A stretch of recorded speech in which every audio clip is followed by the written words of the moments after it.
I recently changed my everyday carry camera kit from one big hybrid camera to two smaller, more specialized cameras. But I didn't stop there in terms of the cool bits about EDCing this kind of setup.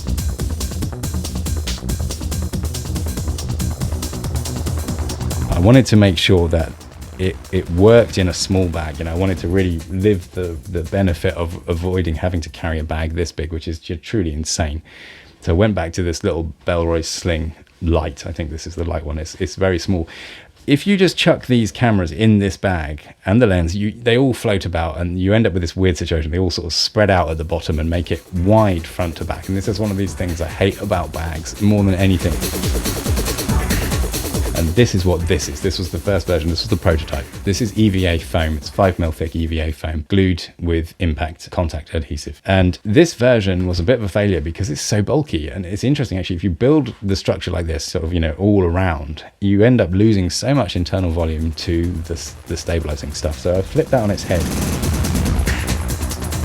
I built this version that doesn't have a front. It's just one sheet and then boxes, and I didn't fold it. I cut it and glued the edges.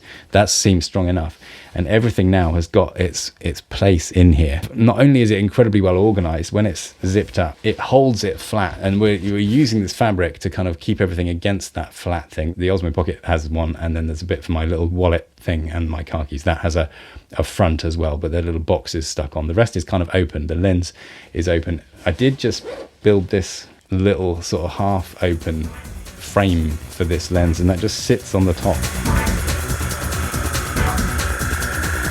And again, when it's shut, it just makes it completely accessible, and it keeps it slender. And this was just like the most important thing about this style bag.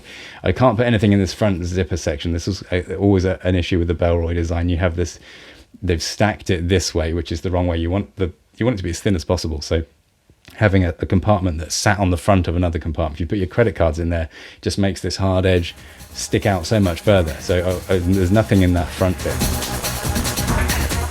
And the result is this just ultra slim, very light, very compact. It's like the ultimate EDC camera bag setup, and the EVA foam thing was just a fantastic approach there. So as you can see here, this process just works with any shaped bag really easily. You're just following the same basic principle. And you know, for me, this was really a case of just sort of setting the back sheet to be roughly the same size as the inside of the bag, and then just attaching these cut and edge glued boxes onto that, just for holding the most important bits. And then the space to the sides of those boxes obviously also gets used to store specific items as well.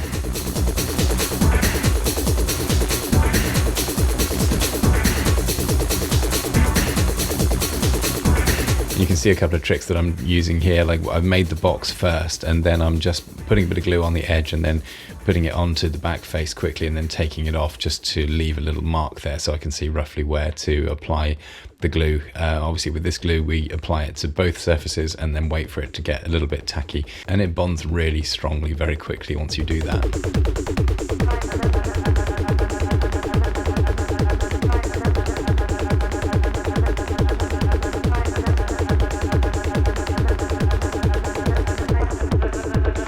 So we can see the two inserts side by side here, which is quite a good way of visualizing kind of how this approach will work with different size and shape bags. You know, the idea that you can use this EVA foam, quickly knock something together to make this incredibly space efficient and sort of ease of access tick box solution for any kind of bag, was just a really fun little project.